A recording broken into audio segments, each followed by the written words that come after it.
तो welcome to commerce academy. Commerce academy के GST professional course में आप सभी का स्वागत है। और आज हमारी क्लास फर्स्ट है। जो हमने कल क्लास की थी वो एक इंट्रो क्लास थी, यानी कोई टॉपिक नहीं था। टॉपिक के हिसाब से आज अपनी क्लास फर्स्ट है। तो जिन कैंडिडेट्स ने कल की क्लास अटेंड नहीं की है वो प्लीज उसकी रिकॉर्डिंग वॉच कीजिएगा। और कल की क्लास के अंदर हमने पढ़ाया था कि आप पीसी पे क्लास कैसे ले सकते हो, कोई टेक्निकल इशू आ गया तो उसको क्लियर कैसे कर सकते हो, जीएसटी की कोई फाइल आपको लाइव क्लास पे सेंड करनी है तो वो कैसे कर सकते हो, क्वेश्चन आंसर्स कैसे क्लियर हो पाएंगे। ये सारा जो टेक्निकल पार्ट था वो हमने कल की इंट्रो क्लास में क्लियर करवा दिया है। तो इन चीजों को जानने के लिए कल की क्लास की रिकॉर्डिंग वॉच करो। और आज से हमारा क्लास फर्स्ट स्टार्ट होगा। देखा जाए तो सेकंड क्लास है लेकिन टॉपिक के हिसाब से क्लास फर्स्ट है। अब फटाफट एक सिंपल एसी का मैसेज मुझे चैट में डाल के दे दो आप कि अगर मेरी वॉइस प्रॉपर वे में आपको आ रही है, स्क्रीन अच्छे से दिखाई दे रही है और मैं भी आपको अच्छे से स्क्रीन पे दिखाई दे रहा हूं। तो एसी का मैसेज डाल दीजिए चैट में फटाफट, जिससे कि हम हमारे टॉपिक को स्टार्ट कर सके। चलो भाई ठीक है। तो टेक्निकल चीजों में तो कोई क्वेश्चन आंसर रहा नहीं होगा कल, क्योंकि वो सारे मैंने क्लियर करा दिए थे। तो आज हम जो टॉपिक पढ़ रहे हैं वो जो टॉपिक है हमारा ये जीएसटी मीनिंग और जीएसटीएन सर्च के ऊपर है। तो कहने का मतलब ये है कि मैं ये मान के चल रहा हूं कि आप लोगों को जीएसटी में कुछ भी नहीं आता और आपको एकदम बेसिक लेवल से लेके एक्सपर्ट लेवल पे लेके जाना है। इस सिनेरियो को मैं ध्यान में रखते हुए ये सारे टॉपिक आपके कवर कर रहा हूं। अब हम क्या करेंगे, जब एक टॉपिक पढ़ेंगे उसके क्वेश्चन आंसर लेंगे, फिर एक टॉपिक पढ़ेंगे उसके क्वेश्चन आंसर लेंगे, बीच में कोई क्वेरी हो तो चैट का मैसेज डाल देना, वॉइस क्वेश्चन अपनो पार्टली करते रहेंगे और लास्ट में फिर दोबारा वॉइस क्वेश्चन ले लेंगे। क्लियर हो गई इन्फॉर्मेशन? चलो भाई ठीक है। तो आज की जो हमारी फर्स्ट क्लासेस में हमारे क्या क्या पॉइंट है, पहले तो हम जानेंगे जीएसटी क्या है, फिर जीएसटी के कुछ बेसिक्स मीनिंग के बारे में पढ़ेंगे। अब ये मीनिंग पढ़ना जरूरी क्यों है? देखो एक बात बताओ, अगर आप कोई गाड़ी चलाने सीखने के लिए जा रहे हो और आपको यही नहीं पता कि उसके पार्ट्स वगैरह का क्या नेम होता है तो आप प्रॉपर कॉन्सेप्ट क्लियर नहीं कर पाओगे। तो कुछ जीएसटी मीनिंग जानेंगे, फिर हम जीएसटी रजिस्ट्रेशन का इंट्रो जानेंगे। अब यहाँ पे आपका सवाल आ रहा होगा कि सर क्या आज फर्स्ट क्लास में ही आप जीएसटी रजिस्ट्रेशन करना पढ़ा रहे हैं? मेरा आंसर है नो। मैं आपको फर्स्ट क्लास में जीएसटी रजिस्ट्रेशन नहीं पढ़ा रहा हूं, मैं इसका इंट्रो पढ़ा रहा हूं कि एक बेसिक्स कॉन्सेप्ट आपको क्लियर हो जाए कि ये होता क्या है। बाकी ये सारे टॉपिक एडवांस लेवल में हम दोबारा भी पढ़ते रहेंगे। आज एकदम बेसिक्स फंडामेंटल्स को क्लियर करेंगे। फिर हम पढ़ेंगे जीएसटी पोर्टल का एक इंट्रो पढ़ेंगे कि जीएसटी पोर्टल हमारे क्या क्या काम आ सकता है एज ए बिजनेसमैन। जैसे बहुत से बिजनेसमैन का एक क्वेश्चन होता है कि सर कैसे पता चलेगा जिस पार्टी से हम माल खरीद रहे हैं बेच रहे हैं वो जेन्युइन है या नहीं है? क्योंकि मुझे एक जनरल बात बताओ, विदाउट क्रेडिट क्या बिजनेस हो सकता है? क्रेडिट का मतलब उधार माल बेचना, उधार माल खरीदना हो चाहे उधार माल बेचना हो। इस सिनेरियो के बिना क्या कोई बिजनेस हो सकता है? बताइए मुझे, यस या नो में बताइए, क्या हो सकता है? नहीं हो सकता। तो मुझे बताओ कि अगर आप कोई नया रिलेशन क्रिएट कर रहे हो या फिर मान लो आप नए नए मार्केट में उतरे हो तो आपको तो पता होगा ही नहीं ना कि कौन सी पार्टी जेन्युइन है कौन सी नहीं है। तो उस केस में कैसे पता लगाएंगे? हालांकि देखो अंदर तो आप किसी के भी नहीं झांक सकते, ये तो पता लगाना इम्पॉसिबल ही है, लेकिन हाँ कुछ बेसिक्स फंडामेंटल्स है, अगर वो सारे सही है तो हम मान सकते हैं कि फर्म जेन्युइन है। अगर वो फंडामेंटली गलत है तो फिर भरोसा करना थोड़ा सा मुश्किल हो जाता है। तो ये वाला जो सिनेरियो ये भी हम आज की क्लास में जानेंगे। और सबसे मेजर इशू जो आप लोगों के आएगा कि सर अब हम हमारी खुद से जीएसटी फाइल करना चाहते हैं लेकिन हमारा अकाउंटेंट या कंसल्टेंट हमें आईडी पासवर्ड नहीं दे रहा है, तो वो हम रिकवर कैसे करते हैं? तो ये सारे सिनेरियो हमारे फर्स्ट क्लास में पूरे होने वाले हैं। तो ये क्लियर हो गया। आज क्या पढ़ेंगे, अब टॉपिक जानते हैं। देखो भाई, वाई जीएसटी, जीएसटी क्यों आया इसको यूं समझ लीजिए। तो मैं देखो इसके काफी ज्यादा डीपली में नहीं जाऊंगा कि पहले हमारे देश में क्या टैक्स था, क्या प्रॉब्लम्स थी, इसकी पूरी हिस्ट्री वो मैं नहीं पढ़ाने वाला, क्योंकि मेरा मेन बेसिक जो मेन अपना जो ये कोर्स है वो प्रैक्टिकल पढ़ाना है ना कि थ्योरेटिकल पढ़ाना। आपको मैं एक आसान और जनरल लैंग्वेज में समझाता हूं। देखो एक चीज क्लियर करना, ध्यान से सुना मेरी बात। अपने इस बैच में काफी सारे अकाउंटेंट भी है, काफी सारे बिजनेसमैन भी हैं, काफी सारे ऐसे कैंडिडेट्स भी है जो R1 3B वगैरह इजीली लगा लेते हैं और उनको जीएसटी और एडवांस पढ़नी है, जैसे 9 पढ़नी है, 9C पढ़ना है, नोटिस रिप्लाई पढ़ना है, ये चीजें पढ़नी है। और कुछ कैंडिडेट्स ऐसे हैं जिनको यही नहीं पता कि जीएसटी क्या है। अगर कोई उनसे पूछे कि जीएसटी की फुल फॉर्म क्या है तो वो बोलेंगे गब्बर सिंह टैक्स। तो मुझे तो सबको साथ लेके ही चलना है ना, मेरी बात समझ रहे हो? मुझे तो क्या करना है, सबको साथ लेके ही चलना है। तो उस सिनेरियो में मैं आपको ये जो बेसिक्स पॉइंट्स है पहले इन्हें जनरल लैंग्वेज में समझाऊंगा, आम भाषा में। मैं फर्स्ट क्लास में टेक्निकल लैंग्वेज यूज नहीं करूंगा क्योंकि फिर वो क्लास बोरिंग भी हो जाएगी और फिर टेक्निकल सिनेरियो सब नहीं पकड़ पाएंगे। तो हम एक काम करेंगे, पहले ये सारे जनरल लैंग्वेज में पढ़ लेते हैं और फिर हम आगे इनको दोबारा पढ़ेंगे डिटेल में, तब इनको हम टेक्निकल लैंग्वेज से भी पढ़ लेंगे। एग्री हो इस स्टेटमेंट में? यस या नो में बताओ। अगर आप चाहते हो कि नहीं day first technical language use करनी है तब तो टी लिख दो, और आप ये चाहते हो कि नहीं डे फर्स्ट से जनरल लैंग्वेज यूज करनी है तब जी लिखो। चैट में फटाफट रिप्लाई करो भाई, जी और टी में रिप्लाई कर दो, जी और टी में। चलो भाई ठीक है, मोस्टली लोगों ने जी लिखा है तो फिर अपना जनरल लैंग्वेज से पकड़ते हैं। ठीक है, तो वाई जीएसटी का मतलब क्या है? देखो जीएसटी का मतलब यही है कि हमारी कंट्री के अंदर जो जीएसटी लागू हुआ था वो 1 जुलाई 2017 से लागू हुआ। कब हुआ? 1 जुलाई 2017 से लागू हुआ।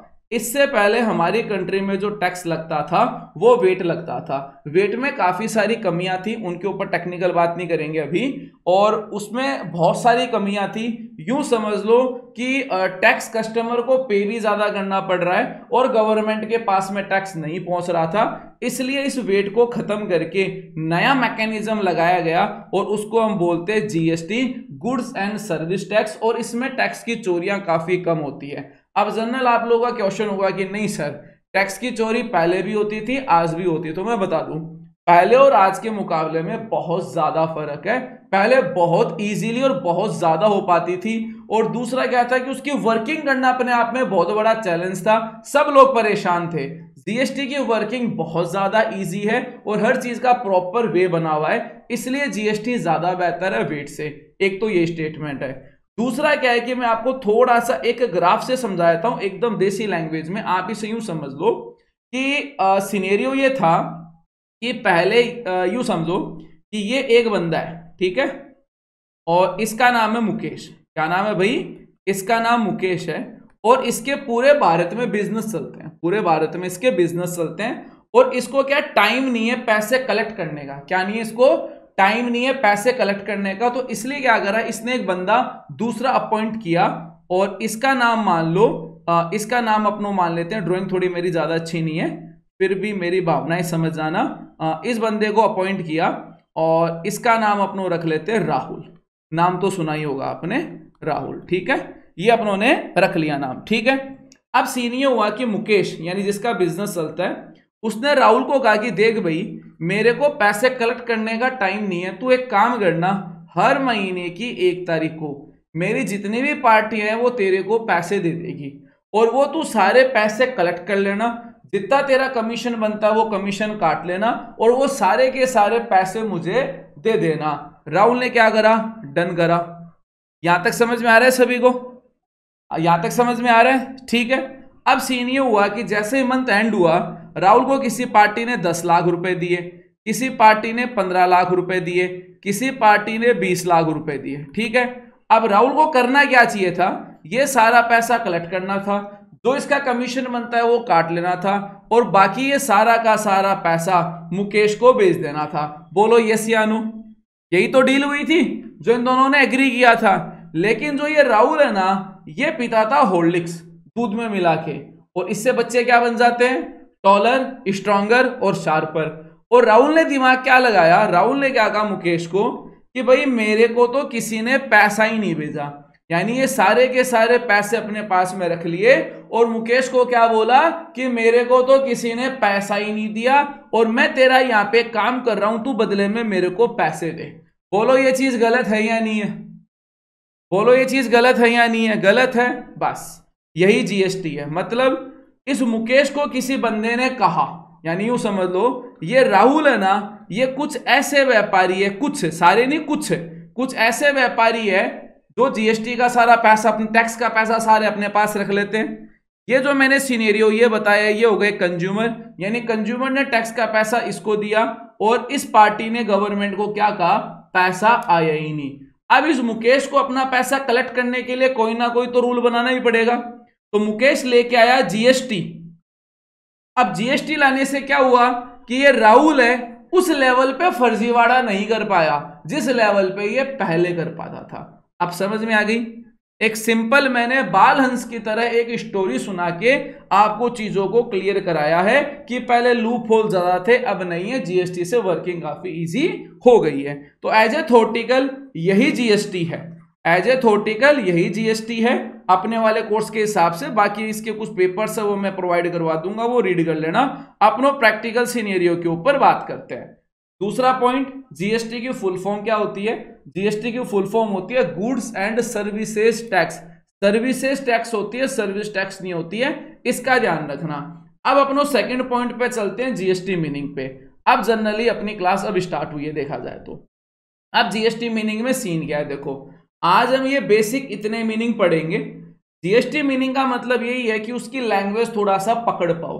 तो जीएसटी में सबसे पहला वर्ड जो आता है वो आता है आउटवर्ड सप्लाई। क्या आता है? Outward supply. को बता सकता है मेरे को चैट में ये आउटवर्ड सप्लाई क्या होता है? आउटवर्ड सप्लाई का मतलब होता है सेल्स। क्या होता है? सेल्स होता है। यानी जब भी बेचने के ऊपर बात कही जाएगी तो उसके लिए क्या वर्ड यूज होगा? आउटवर्ड सप्लाई वर्ड यूज होगा। यानी जब भी हम जीएसटी में कुछ बेचेंगे तो उसको क्या कहेंगे? आउटवर्ड सप्लाई कहेंगे। मैं जनरली बता दूं, जीएसटी के किसी भी फॉर्म में या रिटर्न में सेल्स वर्ड नोटिफाई नहीं होता, सेल्स वर्ड कहीं लिखा हुआ नहीं होता, आउटवर्ड सप्लाई लिखा हुआ होता है। तो आउटवर्ड सप्लाई आपको जैसे ही दिखे समझ जाना सेल्स के ऊपर बात हो रही है। नेक्स्ट है इनवर्ड सप्लाई। इनवर्ड सप्लाई क्या होता है? परचेज। क्या होता है? परचेज। अब ध्यान से सुनना, अगर आपको हल्का फुल्का अकाउंट्स आता हो तो परचेज का मतलब क्या होता है? अकाउंट्स में परचेज का मतलब क्या होता है? अकाउंट्स में परचेज का मतलब होता है गुड्स बाय करना। क्या होता है? गुड्स बाय करना। यहां पे जो इनवर्ड सप्लाई है, यहां पे जो मैंने इनवर्ड सप्लाई के अंदर आपको क्या लिखाया है? परचेज जो लिखाया है, इसका मतलब क्या है? इसका मतलब है खरीदना। इंग्लिश डिक्शनरी वाला परचेज है ये, अकाउंट्स की डिक्शनरी वाला परचेज नहीं है। मतलब अगर आप कोई एक्सपेंसेस खरीदते हो या आप कोई गुड्स खरीदते हो या कोई आप एसेट्स खरीदते हो, ये सभी क्या है? इनवर्ड सप्लाई है। बोलो बात क्लियर है? बोलो बात क्लियर है? चलो भाई ठीक है। किसी को भी कोई क्वेश्चन पूछना हो पूछ लेना, कोई दिक्कत वाली बात नहीं है। एक बार यहां तक अपना मीनिंग पढ़ लें। ठीक है, ये भी क्लियर हो गया, ये भी क्लियर हो गया। अब देखो, जनरली अगर सप्लाई वर्ड यूज हो जाए कहीं पे भी, यानी लिखा हुआ हो कि 50,000 की सप्लाई पे ई वे बिल कंपलसरी है, या लिखा हुआ आ गया कि इस सप्लाई के ऊपर ये चीज कंपलसरी है, तो जो सप्लाई वर्ड लिखा हुआ आ जाए तो इन जनरल इसको समझ लेना कि ये सेल्स और परचेज दोनों की बात कर रहा है। यानी सप्लाई वर्ड आउटवर्ड और इनवर्ड दोनों की बात कर रहा है। बोलो स्टेटमेंट क्लियर हुआ? सप्लाई का मतलब इतना ही है कि ये सेल्स और परचेज दोनों की बात कर रहा है। चलो भाई ठीक है। अब आगे वाला वर्ड क्या आता है, ध्यान से सुनो। थोड़ा सा आपको बोरिंग लग सकता है बहुत सारे कैंडिडेट्स को, लेकिन ये जरूरी है। हाँ, इसके आगे वाला इंटरेस्टिंग पार्ट है, इसके आगे वाला इंटरेस्टिंग है, लेकिन जैसा कि मैंने कहा क्लास फर्स्ट है, हर चीज क्लियर करनी पड़ती है। अब ध्यान से सुनो, नेक्स्ट मीनिंग क्या लिखा हुआ है? Intra state supply. ये क्या होता है? ध्यान से सुनिएगा। सप्लाई का मतलब क्या हुआ? सेल्स और परचेज। स्टेट का मतलब क्या हुआ? राज्य। इंट्रा का मतलब क्या हुआ? राज्य के अंदर।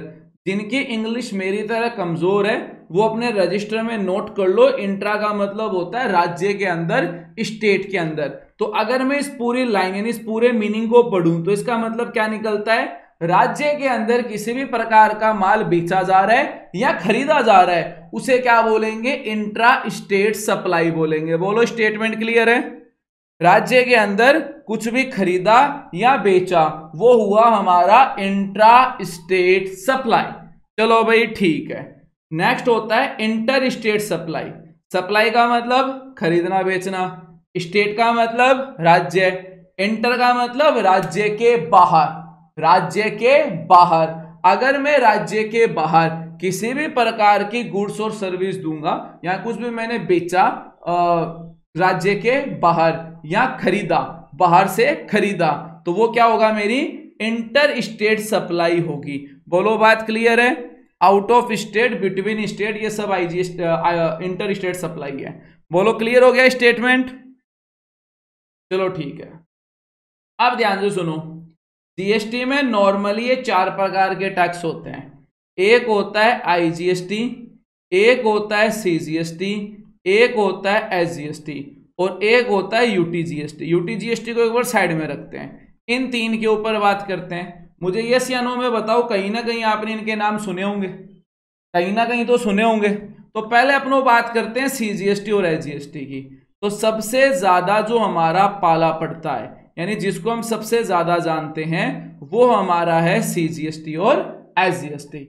अब सीजीएसटी एसजीएसटी का मतलब क्या है, देखो ध्यान से सुनना। जो ये यहां पे लिखा हुआ है ना जीएसटी, जीएसटी यह है गुड्स एंड सर्विसेज टैक्स।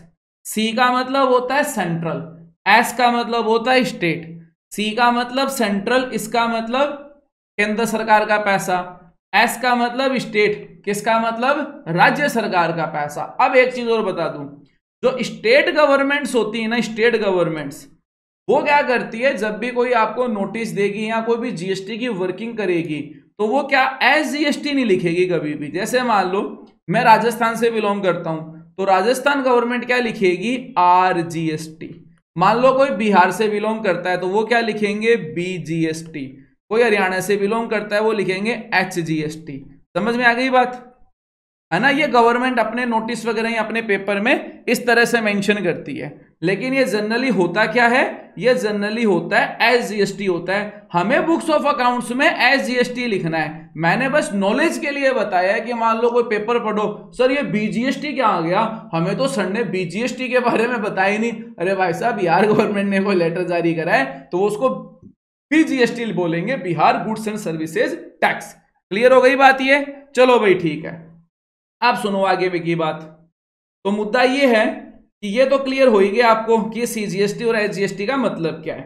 अब रूल ये कहता है कि जब भी तुम इंट्रा स्टेट सप्लाई करोगे, जब भी तुम इंट्रा स्टेट सप्लाई करोगे, यानी राज्य के अंदर से माल खरीदोगे या बेचोगे, तो दो प्रकार के टैक्स लगेंगे, एक तो लगेगा सीजीएसटी और एक लगेगा एसजीएसटी।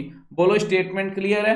अगर आपने लोकल लेवल में कभी भी माल खरीदा हो स्टेट के अंदर, तो आपने देखा होगा कि बिल में दो टैक्स होते हैं, सीजीएसटी होता है और एसजीएसटी होता है। क्लियर हो गया स्टेटमेंट, ध्यान रखने वाली बात। देखो हालांकि ये सबको पता है, फिर भी मैं बताऊंगा। मान लो आपने अपने शहर से कोई मोबाइल फोन खरीदा, आपने अपने शहर से मोबाइल फोन खरीदा। मोबाइल फोन पे जीएसटी रेट होती है 18%। सर ये जीएसटी रेट सेट कैसे होती है, इनके ऊपर आगे बात करेंगे, अभी जनरली सुन लो कि भाई आपने मोबाइल फोन खरीदा और उस पर जीएसटी रेट कितनी है, 18% है। तो दो तरह के टैक्स लगेंगे, तो इसका मतलब क्या हुआ, 9% सीजीएसटी लगेगी, 9% एसजीएसटी लगेगी। वैसे अगर आप कोई 5% जीएसटी का मटेरियल करेंगे सप्लाई में, तो 2.5% एसजीएसटी और 2.5% सीजीएसटी। बोलो स्टेटमेंट क्लियर है, यस या नो, ये स्टेटमेंट क्लियर है। चलो भाई वेरी गुड, चलो भाई वेरी गुड। देखो एक मिनट रुक जाओ, बस ये आईजीएसटी के बारे में और बता दूं, फिर मैं क्वेश्चन आंसर ले लूंगा वो इसके, है ना, फिर मैं क्वेश्चन आंसर ले लूंगा, बस एक मिनट रुक जाओ खाली। ये स्टेटमेंट क्लियर हो गया ना, ठीक है। अब इसमें देखो क्या होता है, प्लेस ऑफ सप्लाई होता है। अब ये प्लेस ऑफ सप्लाई क्या होता है, उसको भी सुन लो, ध्यान से सुनो। पहले आईजीएसटी पढ़ लेते हैं। ये सीजीएसटी आईजीएसटी तो क्लियर हो ही गया, यस या नो में बता दो एक बार, ठीक है। अब आता है मेरा आईजीएसटी। तो आईजीएसटी कब लगता है, आईजीएसटी लगता है जब मेरी इंटर स्टेट सप्लाई है। कब है, जब मेरी इंटर स्टेट सप्लाई है, तब मेरे क्या लगेगा, आईजीएसटी लगेगा। यानी राज्य के बाहर से जब भी मैं माल मंगवाऊंगा या बेचूंगा तो मेरे आईजीएसटी लगेगा। अब मान लेते हैं मैंने ऑनलाइन मोबाइल फोन मंगाया, क्या मंगाया, ऑनलाइन मैंने मोबाइल फोन मंगाया, मैं राजस्थान का हूं, मोबाइल फोन आया हरियाणा से। कहां से आया, हरियाणा से आया। तो उस केस में राज्य बोलो चेंज हो रहा है या नहीं हो रहा, हो रहा है। तो मोबाइल फोन पे जो टैक्स लग के आएगा वो आईजीएसटी आएगी, और आईजीएसटी अकेला 18% लग जाएगा। क्लियर है स्टेटमेंट। अब यहां पे आप लोगों का क्वेश्चन आ रहा होगा कि सर अभी थोड़ी देर पहले आपने बताया कि सीजीएसटी का मतलब सेंट्रल गवर्नमेंट, एसजीएसटी का मतलब स्टेट गवर्नमेंट, आईजीएसटी का मतलब क्या। तो देखो बात को समझिएगा, जब भी हम सीजीएसटी में कोई पैसा लिखते हैं, इसका मतलब है ये पैसा केंद्र सरकार लेके जाएगा। जब भी हम कोई पैसा एसजीएसटी में लिखते हैं, इसका मतलब होता है ये पैसा स्टेट गवर्नमेंट लेके जाएगी। एसजीएसटी में जो पैसा लिखा जाता है, इसका मतलब होता है integrated goods and service tax. मतलब सर, मतलब ये पैसा पहले तो केंद्र सरकार लेके जाएगी, उसके बाद में जिन जिन राज्यों का होगा उनको बांट देगी। क्लियर हो गई बात? अब आप बोलोगे सिर्फ बांटना ही था तब कलेक्ट क्यों करा? क्योंकि इशू ये आता है कि जैसे मान लो ये राजस्थान है, ये दिल्ली है और ये हरियाणा है, अब इनमें आपस में प्लेस ऑफ सप्लाई हो रही है, तो इस केस में एक प्रॉपर क्लियरिफाई करना या चीजों को अच्छे से क्लियर करना कि कौन सा पैसा किसका है, कौन सा पैसा किसका नहीं है, वो काफी चैलेंजिंग हो जाता था। तो इसलिए गवर्नमेंट ने क्या करा, आईजीएसटी का सिनेरियो बना दिया कि भाई सेंट्रल गवर्नमेंट पहले पूरा का पूरा पैसा ले जाएगी, फिर अकाउंटेंटों से एक डिटेल मांग लेगी, भैया जी तू बता दे कौन से स्टेट में कितना कितना है, उसके हिसाब से लोगों को बांट देगी। तो ये कैसे होता है हम आगे जानेंगे। अभी आईजीएसटी का मतलब इतना ही है कि आईजीएसटी का पैसा पूरा केंद्र सरकार ले जाती है, फिर बांट देती है। राज्य के बाहर जो ट्रांजैक्शन होगा उसमें आईजीएसटी लगेगा, राज्य के अंदर जो ट्रांजैक्शन होंगे वो सीजीएसटी आईजीएसटी लगेगा। बोलो स्टेटमेंट क्लियर? अब मैं आपसे जनरल क्वेश्चन पूछता हूं, गोवा गए हो कभी? कभी गोवा गए हो? नहीं गए? अरे यार जाना चाहिए, जाना चाहिए। मैं 2 बार गया, अभी 1 बार और जाऊंगा। अभी तो नहीं जाऊंगा, मतलब जनवरी के समथिंग जाऊंगा। चलो ठीक है, अब सुनो ध्यान से बात। अब इस नहीं जनरल पूछा है मैंने, रैंडम पूछ लिया, गोवा गए हो गया, गोवा घूमने के लिए बस एवं ही। अगर आप गोवा से ही हो तो हम आपसे मिलने आ जाएंगे जनवरी में, कोई दिक्कत नहीं है। हाँ देखो पॉइंट सुनो बात को, क्वेश्चन है इसमें, एवं ही नहीं पूछा मैंने रैंडम। मुद्दा ये है कि मैं गोवा घूमने के लिए गया, ठीक है, वहां पे बीच वगैरह होते हैं, काफी होते हैं, ठीक है। अब मेरा क्या हुआ कि वहां पे मोबाइल का जो चार्जर था, है ना, मोबाइल फोन तो नहीं बोलूंगा, पानी में गिर गया, चार्जर बहुत है, मोबाइल फोन में दर्द ज्यादा हो जाएगा दिल में। तो मेरा क्या है कि बिल्कुल आएंगे कश्मीर, आबिद जी बिल्कुल आएंगे। हाँ अब मेरा जो मोबाइल का जो चार्जर है, चलो ठीक है, वो कश्मीर गए अपनों, गोवा नहीं गए, चलो ठीक है, कश्मीर गए अपनों, और वहां पे जो झील है उसमें बोटिंग कर रहे थे, और उस झील के अंदर मेरा मोबाइल का चार्जर गिर गया। ध्यान से सुनना, मैं राजस्थान का हूं, मेरा आधार कार्ड, पैन कार्ड, पासपोर्ट सब कुछ, मतलब पासपोर्ट तो इंडिया का ही होता है, आधार कार्ड, पैन कार्ड या पासपोर्ट पे जो एड्रेस है वो सब राजस्थान के ही है। मैं कहां गया? J&K, कश्मीर गया, और वहां पे मेरा मोबाइल चार्जर गिर गया। अब मैंने वहां पे चार्जर खरीद लिया, तो मुझे बताओ मेरे आईजीएसटी लगेगी या सीजीएसटी और एचजीएसटी लगेगी? अगर आपका आंसर आईजीएसटी है तो चैट में ए लिखो, और अगर आपका आंसर सीजीएसटी एचजीएसटी है तो चैट में बी लिखो। सही आंसर है सीजीएसटी एचजीएसटी, सही आंसर है सीजीएसटी एचजीएसटी। सर ये कैसे? आप तो राजस्थान के थे। अरे भैया जी मैं तो राजस्थान का था, लेकिन मैं हूं कहां अभी? अभी कहां हूं? क्लास में। अरे क्लास में तो मैं पढ़ा रहा हूं भाई, क्लास में तो पढ़ा रहा हूं, एग्जाम्पल में कहां हूं? मैं कश्मीर में हूं। मैं कहां पे हूं? कश्मीर में। मैंने चार्जर कहां से खरीदा? कश्मीर में। देखो चार्जर जिसने बेचा वो कहां बेचा? कश्मीर में। सर समझ में नहीं आया, इसे बोलते हैं प्लेस ऑफ सप्लाई, इसे बोलते हैं प्लेस ऑफ सप्लाई। मतलब सर मतलब ये मुद्दा ये नहीं है कि आपका आधार कार्ड का है, मुद्दा ये नहीं है कि आपका हो, मुद्दा ये है कि जो शॉपकीपर है जिसने गुड्स को सेल्स किया है, उस गुड्स को उसने सप्लाई कहां करा, यानी पीओएस, प्लेस ऑफ सप्लाई, उसने सप्लाई कहां करा? तो शॉपकीपर ने माल अपना कश्मीर में बेचा, नहीं बेचा? अरे राजस्थान थोड़ी बेचा, कश्मीर में ही बेचा ना। तो बिल क्या बनेगा? CGST HGST. मुझे एक बात बताओ, आपकी जो शॉप है मार्केट में, जो कस्टमर आपसे पेन खरीदने के लिए आया, आप उसे पूछोगे क्या भैया जी तेरा राज्य कौन सा है, मेरे को बिल बनाना है? पूछोगे क्या? अरे मतलब क्या है, पेन पहले 50 रुपए का है, पार्कर का लेना है, ये 700 रुपए का है पार्कर का पेन, ये ले 700 रुपए दे। उसने पैसे दिए, आपने बिल बना के दे दिया, सीजीएसटी की बात खत्म। अब वही चार्जर मैंने ऑनलाइन मंगाया होता या ऑफलाइन भी मंगाया होता, और शॉपकीपर ने मेरे को सप्लाई दी राजस्थान के अंदर, इस केस में क्या लगेगा? इस केस में लगेगा आईजीएसटी। यानी शॉपकीपर माल को कहां भेज रहा है? दूसरे स्टेट में भेज रहा है, उस केस में आईजीएसटी लगेगा। आप कहां के हो कोई मायने नहीं रखता, शॉपकीपर ने माल भेजा कौन से राज्य में है मायने ये रखता है, और उससे सीजीएसटी एचजीएसटी आईजीएसटी डिफाइन होता है। तो आई थिंक अब आपको क्लियर हो गया होगा अच्छे से। क्या मैं ऐसा मान सकता हूं ये आपको क्लियर हो गया? चलो भाई ठीक है, चलो भाई ठीक है, वेरी गुड। ठीक, अब ध्यान से सुनो मेरी बात। अब नेक्स्ट आता है एस जीएसटी और यूटी जीएसटी। समझो, रूल ये है कि जो स्टेट होते हैं उनमें दो टैक्स लगेंगे, एक तो लगेगा सीजीएसटी और एक लगेगा एसजीएसटी। रूल ये है कि इंटर स्टेट ट्रांसफर हो रहा है वो आईजीएसटी। अब हमारी कंट्री में बहुत सारी यूटी भी है, यूनियन टेरिटरी भी है, समझ रहे हो।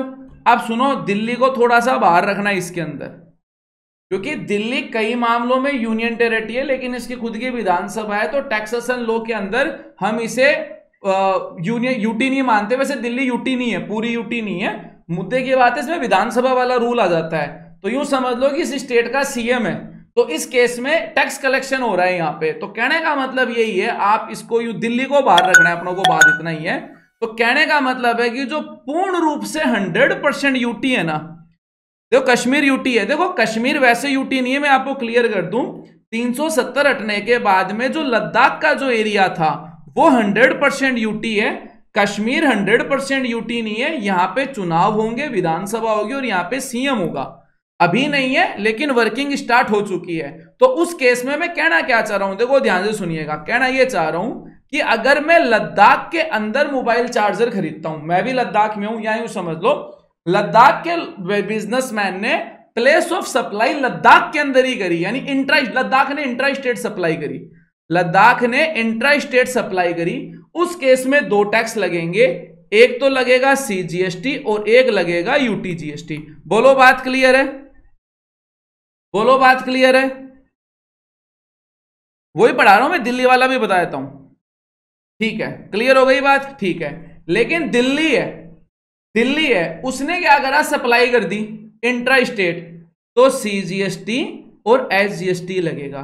क्यों सर? क्योंकि दिल्ली 100% यूटी नहीं है। जो 100% यूटी होते हैं पूरी कंट्रोलिंग राष्ट्रपति के अंडर में होती है, वहां पे सीएम नहीं बैठता है, दिल्ली में सीएम बैठता है। बोलो क्लियर हो गई बात। अब अगर मान लो दिल्ली को 100% यूटी बोल दोगे तो फिर कल ही अरविंद केजरीवाल जी बोल जाएंगे कि दिल्ली के मालिक हम हैं। वो उनका मीम देखा होगा, है ना? अरे ये गूगल से सर्च मत करो, गूगल से यूटी सर्च मत करो, है ना, गूगल से मत करो। हाँ ठीक है, देखो J&K करंट टाइम पे है, लेकिन वहां पे वो नया क्या बोल रहे हैं, वो पीटासीन क्या बोलते हैं, उसकी हो चुकी है तैयारी। यूटी का मतलब होता है यूनियन टेरिटरी, केंद्र शासित प्रदेश, केंद्र शासित प्रदेश। क्लियर हो गई बात। देखो मुद्दे की बात इतनी है, अगर तुम किसी यूटी से बिलोंग करते हो ना और वो 100% यूटी है तो तुम्हें पता है ना। देखो यूटी जीएसटी कहां लगेगा, मेरी बात सुनो, यूटी जीएसटी देखो ऐसे समझो, स्टेट होते हैं हमारी कंट्री में, 3 कैटेगरी के स्टेट बिलोंग करते हैं। अब सुनो दोबारा, गवर्नमेंट का रूल है कि जो भी स्टेट होगा ना उसकी इंट्रा स्टेट सप्लाई पे, ध्यान से सुनो, उसकी इंट्रा स्टेट सप्लाई के ऊपर 2 तरह के टैक्स लगेंगे, 2 टैक्स लगेंगे। अब जो स्टेट है उसके तो सीजीएसटी और एसजीएसटी लग जाता है। अब जो स्टेट नहीं है उसके सीजीएसटी और यूटी जीएसटी लग जाता है। मुद्दा इतना ही है बस। अब स्टेट कितनी कैटेगरी के हमारी कंट्री में? 3 कैटेगरी के हैं। एक तो है जो 100% स्टेट है, एक जो है स्टेट तो है लेकिन पूरे नहीं है, जैसे दिल्ली उसका एक एग्जाम्पल है, और तीसरा होता है जो 100% यूटी है। लद्दाख में चुनाव होते हैं क्या विधानसभा के? नहीं होते ना। दिल्ली में होते हैं ना, J&K में होंगे ना, हो नहीं रहे, होंगे। क्लियर हो गई बात, इतनी बात है, मुद्दा बंद। ये गवर्नमेंट का डाटाबेस देखने पर, गवर्नमेंट का डाटाबेस देखने पर, जो जीएसटी का एक्ट है उसमें देखने पर पता चलेगा। सबसे बढ़िया तरीका बताऊं, देखो गूगल है ना, सबसे बढ़िया तरीका बताऊं, गूगल पे टैक्सेशन से पूछना कि टैक्स के हिसाब से कौन कौन सी स्टेट है जहां पे यूटी जीएसटी लगेगा। गूगल पे ये मत पूछो कि यूटी कौन कौन सी है, तो बस वो चीजें हो जाती है। बाकी मैं लिस्ट प्रोवाइड करवा दूंगा, गूगल छोड़ो, मैं लिस्ट प्रोवाइड करवा दूंगा। इसके ऊपर अपना डिस्कशन बंद करते हैं एक बार के लिए। अभी बोलो कॉन्सेप्ट क्लियर हो गया या नहीं हो गया? एक क्वेश्चन पूछ लूं, बहुत हार्ड क्वेश्चन है, हालांकि ये क्वेश्चन में यूटीजीएसटी पढ़ाने से पहले पूछता हूं, लेकिन चलो लास्ट में पूछ लेता हूं। इंडिया की कैपिटल क्या है? इंडिया की कैपिटल क्या है? विश्वास था गलत बोलोगे आंसर, विश्वास था। हाँ अब तो सही आ रहे हैं। मोस्टली लोग बोलते हैं दिल्ली। भाई साहब दिल्ली नहीं है इंडिया की कैपिटल, कभी नहीं थी, बहुत पहले थी, बहुत बहुत बहुत साल पहले थी। न्यू दिल्ली है ना? ठीक है, अब ये क्या है कि अब तो सही आ रहे हैं आंसर। वैसे मैं पहले पूछा तो मोस्टली लोगों के गलत आते। ठीक है, तो अब मैं मान सकता हूं ये मीनिंग आपको आने लग गए। अब इनसे रिलेटेड किसी को कोई क्वेश्चन हो तो पूछ सकता है इनसे रिलेटेड, क्योंकि बाकी क्वेश्चन अपने लास्ट में लेंगे क्योंकि अभी टॉपिक पूरा नहीं हुआ है। इनसे रिलेटेड किसी को कोई क्वेश्चन हो चैट में भी डाल सकता है या रेज हैंड भी कर सकता है, जो स्क्रीन पे दिखा रहे हैं उनसे रिलेटेड। हाँ जीत जी बताइए। Evening sir. हाँ जी बताइए। सर ये एक बार आउटवर्ड सप्लाई और इनवर्ड सप्लाई का बता दो थोड़ा, इसमें मैं वो हो रहा हूँ। ये कोई इशू आउटवर्ड नहीं, सप्लाई का तो देखो माल बेचे वो है। आउटवर्ड सप्लाई तो हो गया हमारा सेल्स, और इनवर्ड जी सप्लाई हो गया हमारा परचेज। जी जी। परचेज का मतलब ये है कि इसके अंदर एक्सपेंसेस भी आ गया, असेट्स भी आ गया और गुड्स भी आ गया। और सेल्स में वही है, गुड्स भी हो गया और सर्विस भी हो गई आपकी और एसेट्स भी हो गई। जी चलो ठीक, ठीक, okay, thank you. Most welcome. हाँ भाई किसी को और कोई क्वेरी नहीं है तो एन का मैसेज डाल दो, जिससे कि क्लास को आगे बढ़ा लें, क्योंकि अभी सिर्फ क्लास का एक पोर्शन ही पूरा हुआ और बाकी पोर्शन भी है, बाकी पोर्शन भी है। सर सामने का कैसे हमें जीएसटी मालूम होगा? अरे अगले से पूछ लेंगे कि तेरे पास जीएसटी नंबर है क्या, अगले ने कह दिया है तब तो जीएसटी से सेल कर देंगे, नहीं है तो बात खत्म। हाँ विकी कुमार जी बताइए। अरे नमस्कार सर, मैं ये पूछ रहा हूँ कि सर जीएसटी फर्स्ट टाइम में मतलब ये पूरा क्या बोलते हैं वर्ल्ड में कहाँ लागू हुआ था सर पहली बार? ये तो मेरे को भी नहीं पता। हाँ भाई एसके लीजिए बताइए। सर पीसी से कैसे क्लास ऑन करें? पीसी से लाइव क्लास नहीं ऑन हो रहा। कल आज तो वो मेरी एक गलती की वजह से ऑन नहीं हो रहा पीसी में, मैंने वो बटन दबाया नहीं, पीसी में अलाउ नहीं करा, मैं भूल गया क्लास स्टार्ट कर दी। क्लास कैसे ज्वाइन करोगे पीसी में, वो कल की टेक्निकल वाली क्लास ज्वाइन कर लेना, उसमें बताया हुआ है। बाकी नेक्स्ट क्लास पीसी में ज्वाइन हो जाएगी, कोई दिक्कत नहीं। चलो भाई ठीक है, आज वाले में तो क्या है कि पीसी अलाउ करना भूल गया मैं, चालू कर दी, नेक्स्ट क्लास से दिक्कत नहीं आएगा। हाँ भाई चलो ठीक है, हाँ चलो भाई ठीक। बाकी मैं जीएसटी थोड़ी है सबसे पहले कहाँ लागू हुई थी, कौन से देश में लागू हुई थी? भारत में अटल बिहारी वाजपेयी ने इसकी शुरुआत की थी, फिर मनमोहन सिंह जी के टाइम पे, यूपीए के टाइम पे क्या क्या समस्याएं आई, और फिर एक बार जीएसटी पास होती होती रह गई, फिर उसके बाद में मोदी जी आए, उन्होंने कहा मैं फटाफट लागू करूंगा, फिर 1 अप्रैल पे लागू कर रहे थे, नहीं हो पाई, फिर 1 जुलाई को लागू हो पाई। ये इसकी जो पूरी स्टोरी है ना, इसके मैं नोट्स प्रोवाइड करवा दूंगा। उस स्टोरी को मेरे को नहीं लगता कि क्लास में डिस्कस करने से कोई मतलब रहेगा, क्योंकि अपना कोर्स प्रैक्टिकल कॉन्सेप्ट पे है। चलो भाई ठीक है आगे बढ़ते हैं। हाँ भाई अब सुनो जीएसटी रजिस्ट्रेशन का इंट्रो, थोड़ा सा पानी पी लेता हूं मैं एक बार। अब इसको थोड़ा सा ध्यान से समझना, यहां पे मैं क्लियर कर दूं कि मैं आज आपको जीएसटी रजिस्ट्रेशन करना नहीं पढ़ा रहा हूं, मैं जीएसटी रजिस्ट्रेशन का इंट्रो पढ़ा रहा हूं, जिससे कुछ बेसिक्स फंडामेंटल आपके कवर हो जाए और एक जो गलती लोग करते हैं वो गलती नहीं करे। मतलब सर ध्यान से सुनो भाई, रेडी हो जीएसटी रजिस्ट्रेशन पढ़ने के लिए? यस या नो में बता दो।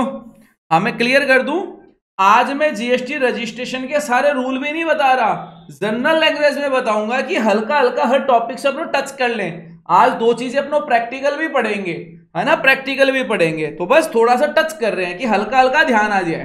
अब ध्यान से सुनो, जनरल वे में हमारा एक क्वेश्चन होता है कि सर जीएसटी रजिस्ट्रेशन की जरूरत कब होती है, जीएसटी रजिस्ट्रेशन की जरूरत कब होती है? तो हम उसमें कहते हैं सबसे पहले कि यार तू एक काम कर, लिमिट और कंपलसरी वाली सिचुएशन चेक कर ले। सर समझ में नहीं आया तो ध्यान से सुनना मेरी बात।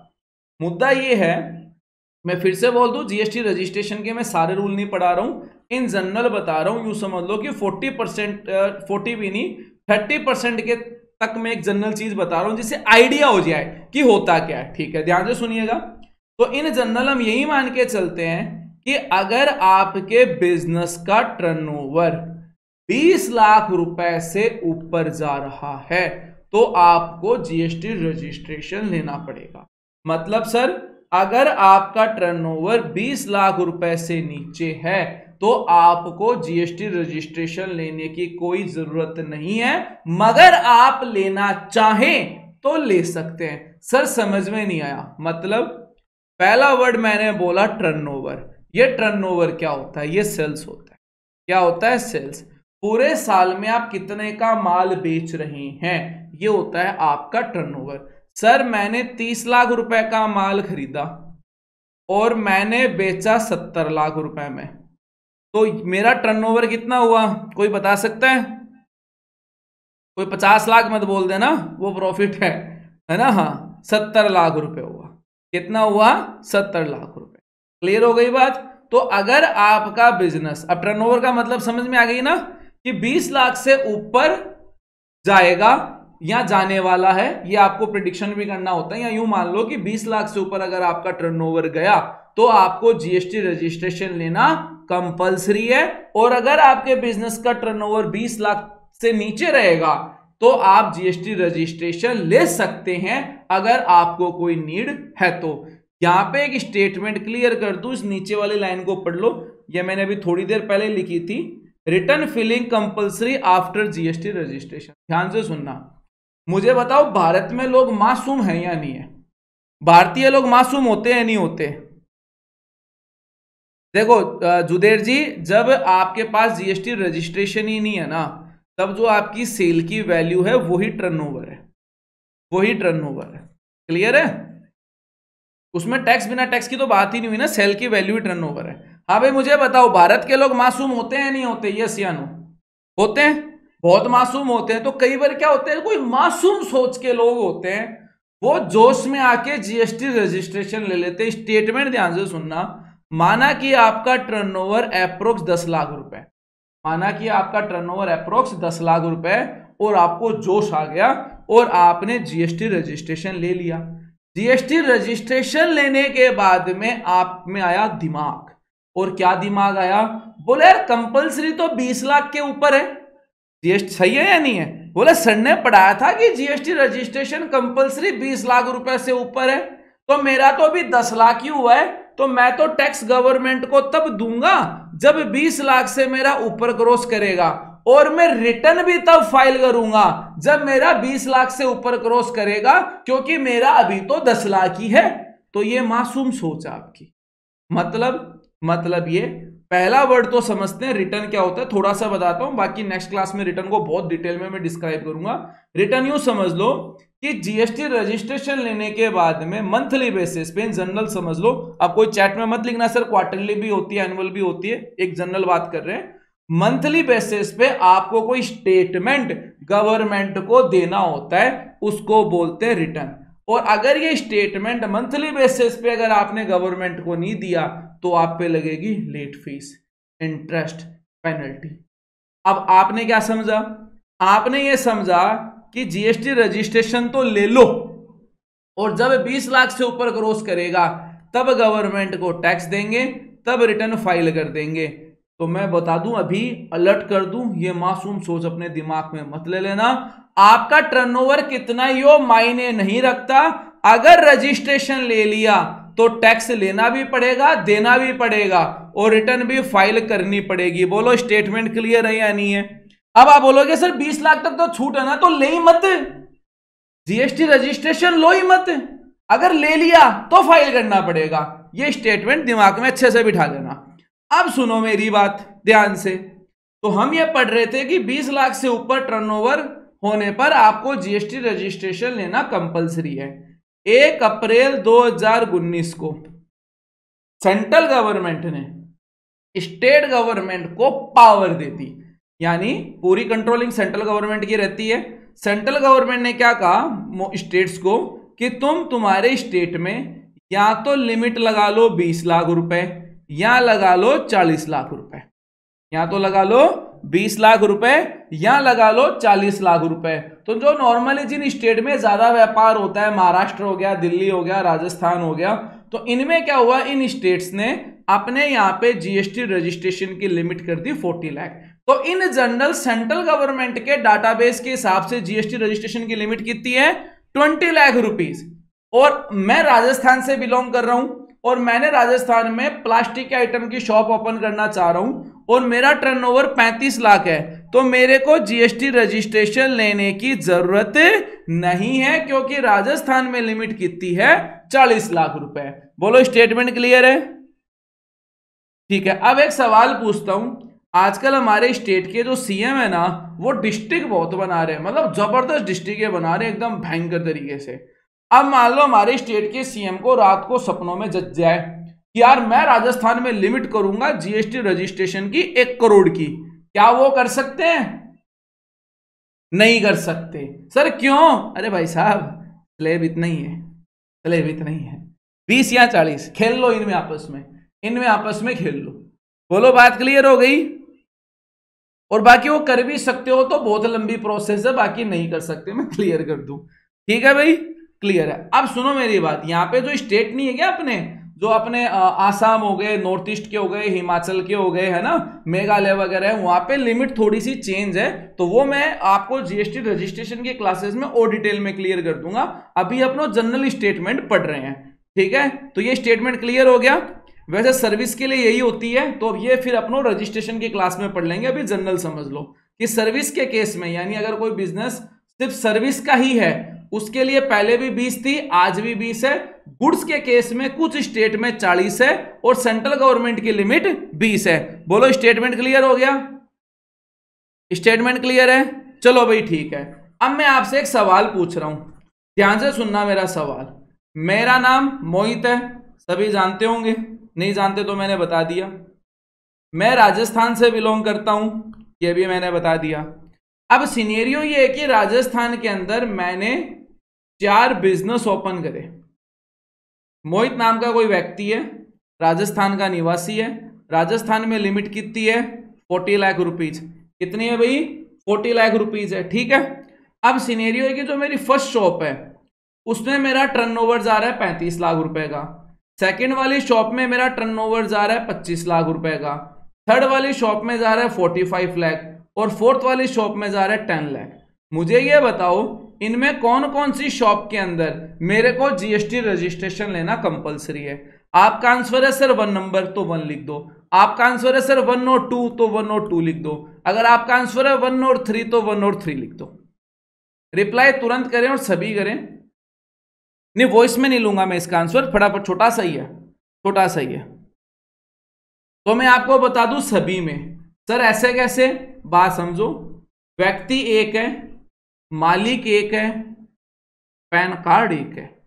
जीएसटी रजिस्ट्रेशन पैन बेस होता है, जीएसटी रजिस्ट्रेशन पैन बेस होता है। टोटल कैसे निकलेगा? इन सब का टोटल 40 लाख से ऊपर क्रॉस करेगा। ये जो टोटल आएगा ये आपका टर्नओवर है, और मेरे ख्याल से ये टर्नओवर 40 लाख को ऊपर जा रहा है, इसलिए जीएसटी रजिस्ट्रेशन लेना पड़ेगा। सर क्या एक जीएसटी नंबर से ये सारी फर्में टैकल कर सकता हूं? Answer is yes. सर अलग अलग ले सकता हूं? यस। क्लियर हो गई बात? चलो भाई ठीक है, आगे बढ़ते हैं। और ये बस जनरल में मैं बता रहा हूं, रजिस्ट्रेशन का टॉपिक पूरा नहीं हुआ है, अभी तो बहुत बड़ा है। बस जनरली हल्का फुल्का पता चल जाए, है ना, कि भाई ये चीज होती है, ये चीज होती है, थोड़ा सा इंटरेस्ट जग जाए, यही है। ठीक है, अब सुनो मेरी बात। पिज्जा खाने जाते हो तब दुकानदार भी पूछता है कौन सा दूं? आप बोलते हो कि भाई मेरे को ये वाला दे दे, एक्स्ट्रा चीज वाला दे दे, या ऑनियन विद कैप्सिकम दे दे। उसमें भी वो पूछ लेता है कि इसमें कौन सा दूं। तो वैसे ही जीएसटी रजिस्ट्रेशन लेने गए, जीएसटी 2 मिनट रुक जाओ, मैं क्वेश्चन आंसर ले लूंगा, पर थोड़ा सा ये समझा दूंगा ना, मैं पूरे लूंगा क्वेश्चन आंसर। अगर किसी को तुरंत पूछना है चैट में डाल दो, बाकी 5 मिनट बाद में मैं सारे क्वेश्चन लूंगा, 1 बाय 1 लूंगा। क्योंकि देखो मेरे को, आप देखो मैं बता रहा हूं, ये मैं यहां तक पढ़ा दूं, क्वेश्चन आंसर लूंगा वॉइस वाले।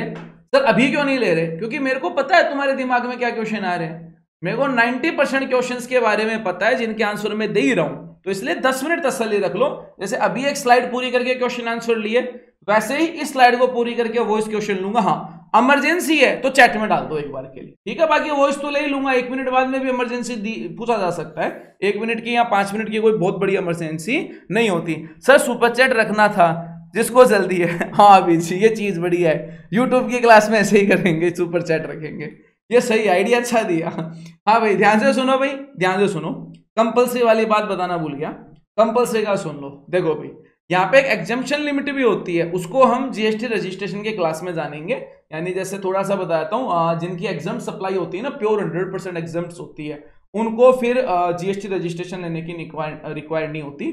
अब यहाँ पे बस ये गड़बड़ हो जाता है, सर ये एग्जाम्प्ट क्या होता है, तो ये धीरे धीरे क्लियर हो जाएंगे, अभी जनरल क्लियर कर रहा हूँ। कंपल्सरी समझ लो, कंपल्सरी रजिस्ट्रेशन का मतलब ये है कि गवर्नमेंट को मतलब ही नहीं है कि तुम्हारा टर्नओवर क्या है।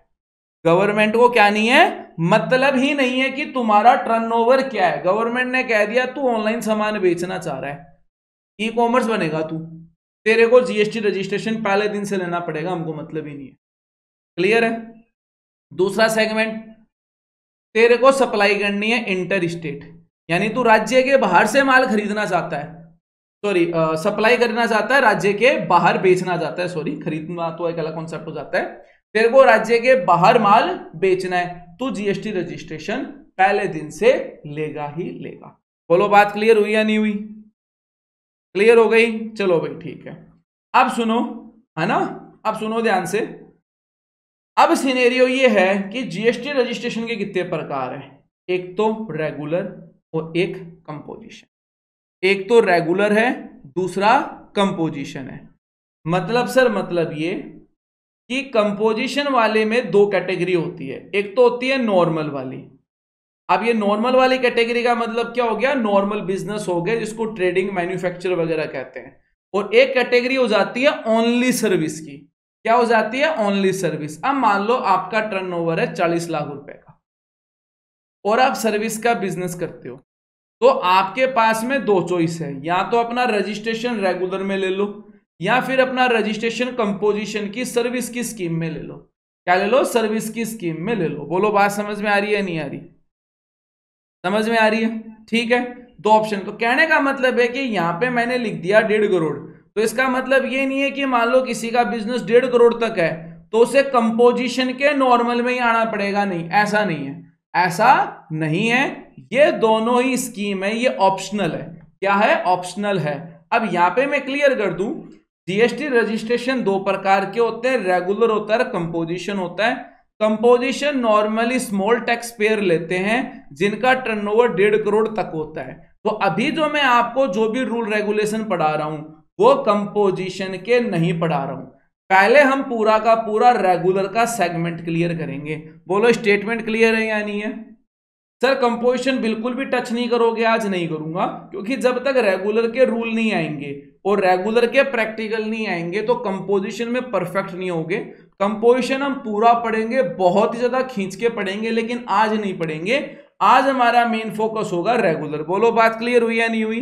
तो यहां पे यूं समझ लो कि कंपोजिशन वैसे भी स्मॉल टैक्स पेयर लेते हैं, कम लोग रहते हैं। अब मैं क्लियर कर दूं, यहां पे 1.5 करोड़ है तो इसका मतलब ये नहीं है कि 1.5 करोड़ तक वाले सारे कंपोजिशन लेते हैं। मैं क्लियर कर देता हूं दोबारा, मेरे पास में 100 फाइल है, इनमें से 10% ही ऐसे हैं जो कंपोजिशन के हैं, बाकी 90% सारे रेगुलर के ही हैं। तो सबसे ज्यादा जो काम होगा वो रेगुलर का ही होगा, इसलिए पहले हम पूरा एक्ट रेगुलर का पढ़ेंगे, फिर कंपोजिशन के टच करेंगे। क्लियर हो गया स्टेटमेंट? चलो भाई ठीक है। रेगुलर का पूरे का मतलब ये है कि रेगुलर की हल्की फुल्की, रेगुलर की R1 और 3B में परफेक्ट होते ही अपनों कंपोजिशन पढ़ना स्टार्ट कर देंगे। अब सुनो, रेगुलर में भी दो चॉइस है, ध्यान से सुनना। रेगुलर में भी दो चॉइस है, एक तो है नॉर्मल और एक है QRMP। ध्यान से सुनना, QRMP है, इसकी लिमिट है 5 करोड़। यानी अगर आपका टर्नओवर 5 करोड़ से नीचे है तो आप रेगुलर की QRMP स्कीम में जा सकते हो, अगर इच्छा है तो। अगर आपका टर्नओवर 5 करोड़ से नीचे है, आप नॉर्मल भी ले सकते हो और आप QRMP भी ले सकते हो, लेकिन आपका टर्नओवर 5 करोड़ से ऊपर है तो आपको रेगुलर की नॉर्मल स्कीम में ही जाना पड़ेगा। बोलो स्टेटमेंट क्लियर है? अब आप बोलोगे सर क्लियर तो हो गया, लेकिन थोड़ा सा इनके बारे में और बताओ, मजा नहीं आ रहा। तो मैं आपको बता दूं, नॉर्मल वाले को रिटर्न मंथली लगानी पड़ती है। आज की क्लास के स्टैंडर्ड के हिसाब से इतना समझ लो कि अगर आपने जीएसटी रजिस्ट्रेशन नॉर्मल लिया तो आपको रिटर्न क्या लगानी पड़ेगी? मंथली, यानी साल में 12 महीने, हर महीने आपको रिटर्न फाइल करनी पड़ेगी। और अगर आपने क्यूआरएमपी लिया तो आपको पूरे साल में 4 बार ही रिटर्न फाइल करनी पड़ेगी। अब सुनने में तो बहुत अच्छा लग रहा है आपको लग रहा है मेरा टर्नओवर तो 3 करोड़ ही है, मैं रेगुलर की क्यूआरएमपी में चला जाता हूं, साल में सिर्फ 4 बार ही रिटर्न भरनी पड़ेगी। अगर एक रिटर्न के कंसल्टेंट के 2000 दे रहा हूं तो साल के तो इतने ही देने पड़ेंगे, और यहाँ पे मल्टीप्लाई बाय 2000, यानी देखा जाए तो पैसों के कंपैरिजन में बहुत ज़्यादा फर्क है। तो मैं बता दूं, जो चीज़ इतनी आसान लगती है उतनी होती नहीं है। बहुत से लोगों ने ये सोच के क्यूआरएमपी में आ गए और फिर जब इंटरेस्ट की लायबिलिटी आई तब पता चला भैया जी ये तो गलत हो गया, फिर दोबारा नॉर्मल में गए। तो कहने का मतलब है हम दोनों रूल्स के बारे में बहुत डिटेल में पढ़ेंगे। आज मैं इंट्रो करा रहा हूं तो समझ लो कि ये तो है 5 करोड़ से ऊपर वालों के लिए कंपलसरी, और 5 करोड़ से नीचे टर्नओवर है तो क्यूआरएमपी में भी जा सकते हो। जनरल क्यूआरएमपी का मतलब इतना ही है कि रिटर्न लगेगी क्वार्टरली, यानी हर 3 महीने से साल में 4 बार, और नॉर्मल वाले में मंथली रिटर्न लगेगी यानी साल में 12 बार। सर रिटर्न क्या होती है? एक ऐसा स्टेटमेंट जो हर महीने गवर्नमेंट को जमा कराना होता है। उसमें क्या होता है, एक दिन के क्लास में सारा नहीं पढ़ाया जा सकता, आज हल्का हल्का इंट्रोडक्शन कर लेते हैं, ये सारी चीजें कल पढ़ेंगे। बोलो स्टेटमेंट क्लियर हो गया? बोलो क्लियर है?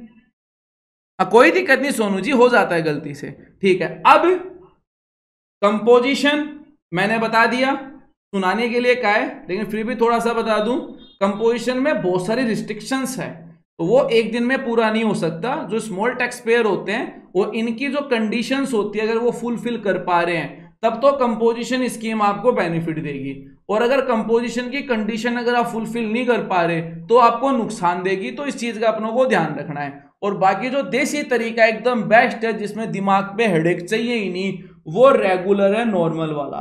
तो मोस्टली जिनका पाला पड़ेगा वो हमारे रेगुलर यानी नॉर्मल वालों का ही पड़ेगा। तो पहले हम रेगुलर नॉर्मल को ही निपटाएंगे, यानी जो लोग मंथली रिटर्न पढ़ते हैं उनके रूल्स पहले पढ़ेंगे। उनके रूल्स पढ़ने के बाद में क्यूआरएमपी इजी समझ में आ जाएगा, और क्यूआरएमपी यानी रेगुलर पढ़ लेंगे, उसके बाद में कंपोजिशन बहुत इजी हो जाएगा।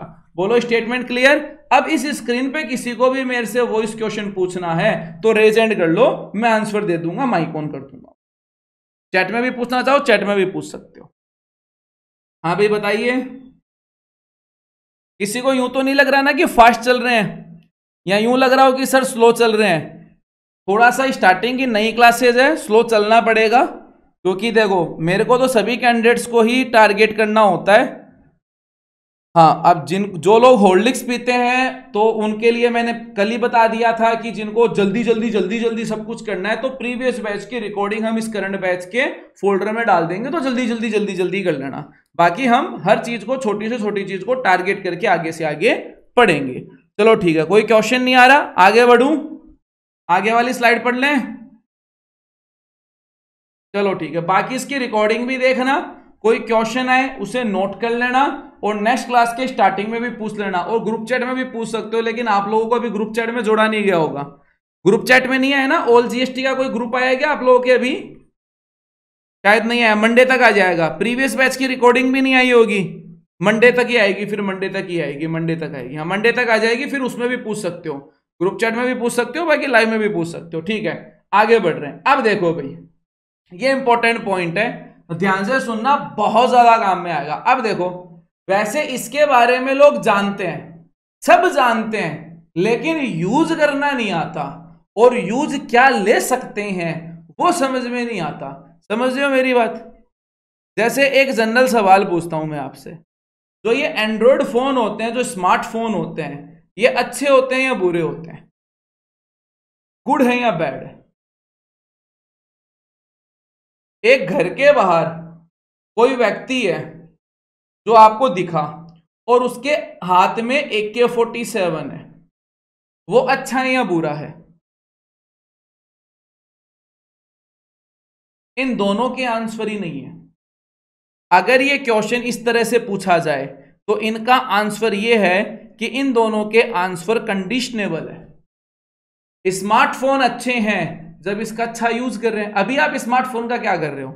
जिन भी लोगों ने बैड लिखा है, सोनी जी आप स्मार्टफोन का एट ए टाइम क्या कर रहे हो? क्योंकि आज तो पीसी पे क्लास चल नहीं ले रही, क्योंकि मैंने तो ऑन करना भूल ही गया पीसी पे, आज तो मोबाइल फोन पे क्लास ले रही है। आप अच्छा काम कर रहे हैं ना?